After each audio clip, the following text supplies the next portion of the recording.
Minneapolis declares a state of emergency as protests over George Floyd's death spread across U.S. Donald Trump last night threatened to assume control of Minneapolis, warning rioters in the city that when the looting starts the shooting starts, as demonstrators set fire to a police precinct. Cops were forced to flee from the burning Minneapolis 3rd Police Precinct when rioters broke in on the third night of demonstrations over the death of George Floyd, a black man who died in police custody after a white officer knelt on his neck, broke in. The president blasted the protesters as thugs and laid into radical left Mayor Jacob Frey as he pledged to assume control if he fails to tackle the escalating violence that is destroying the city. Shocking footage showed flames billowing out of the 3rd Police Precinct just hours after prosecutors warned there is evidence that does not support criminal charges in the case of the 4 cops accused of killing Floyd, sparking fears that they will continue to walk free.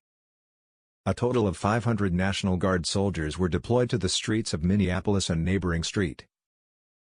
Paul Thursday night, and Frey declared a state of emergency as rioting escalated and cars and buildings were torched. Frey today called the looting unacceptable but raged at Trump for refusing to take responsibility for your own actions, saying the president knows nothing about the strength of Minneapolis.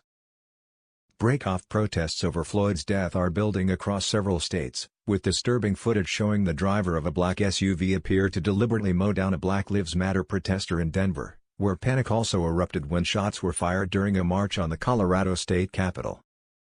In New York City, NYPD officers were seen brawling on the ground with protesters as at least 70 people were arrested in the Big Apple. Protesters in Ohio smashed the windows of the State House in downtown Columbus and raided the building, and demonstrators damaged a police cruiser in downtown Los Angeles.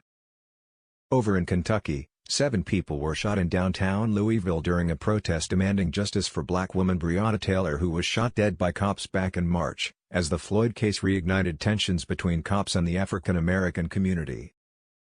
President Trump weighed in on the escalating violence in Minneapolis in the early hours of Friday as he warned he would step in and take over if officials failed to bring the rioting under control.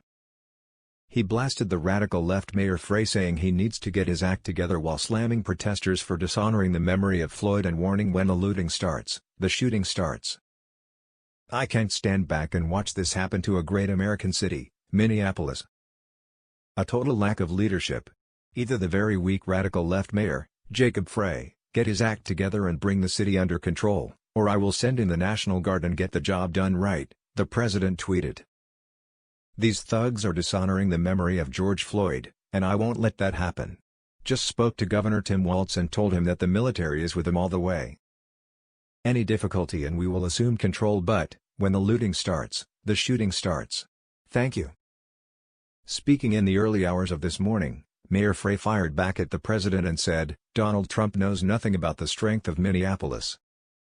Weakness is refusing to take responsibility for your own actions. Weakness is pointing your finger at someone else during a time of crisis," he said. "Is this a difficult time period? Yes, but you'd better be damn sure that we're going to get through this." Frey said he understood the pain and anger right now in our city, but added that what we have seen over the last several hours and the past couple of nights in terms of looting is unacceptable. The mayor revealed it was him who had decided to evacuate the 3rd Precinct after determining that there were imminent threats to both officers and public. "The symbolism of a building cannot outweigh the importance of life, of our officers or the public. We could not risk serious injury to anyone," he said. "Brick and mortar is not as important as life."